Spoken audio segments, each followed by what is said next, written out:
वैश्य और शूद्र सबके कार्य विभाग बांटे गए थे और सबके लिए गुण कर्म विभाग साहब। गीता में भी श्री कृष्ण जी ने कहा है चातुर्वर्ण्यम मया सृष्टम गुण कर्म विभाग साहब। कहीं जन्म की बात थी ही नहीं। गुण था, कर्म था, स्वभाव था और उसी के अनुसार ब्राह्मण ब्राह्मण था, उसी के अनुसार क्षत्रिय क्षत्रिय था, उसी के अनुसार वैश्य वैश्य था और उसी के अनुसार शूद्र शूद्र कहलाता था। ये किसी पर थोपा नहीं जाता था। वर्ण शब्द का अर्थ है वृणोति, जिसका वर्ण किया जाता है, जिसको अपनाया जाता है, जिसको अंगीकार किया जाता है। और जब कोई अपनी विद्या से, अपने तप से, अपनी साधना से ब्राह्मणत्व को अंगीकार करता था तो वो ब्राह्मण कहलाता था।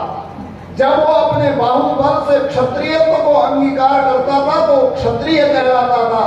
जब वो अपनी बुद्धि से व्यापार की ओर उन्मुख होता था, कृषि आदि कार्यों में निरत रहता था तो वैश्य कहलाता था। और जब व्यक्ति इन तीनों कार्यों में अपने को सक्षम नहीं पाता बल्कि इन तीनों के सहयोग के लिए अपने को प्रस्तुत करता था, इन तीनों के साथ जुड़ जाता था तो उसी को हम शूद्र कहते थे।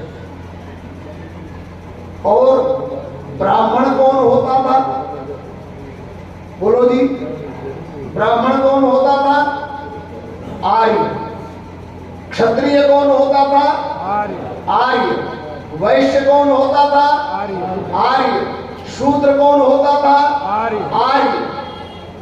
ये ध्यान रहे, ये चारों वर्ण आर्य थे और आर्य थे इसलिए वर्ण में विभक्त थे। लेकिन आज क्या हमारे देश में ब्राह्मण क्षत्रिय वैश्य शूद्र हैं?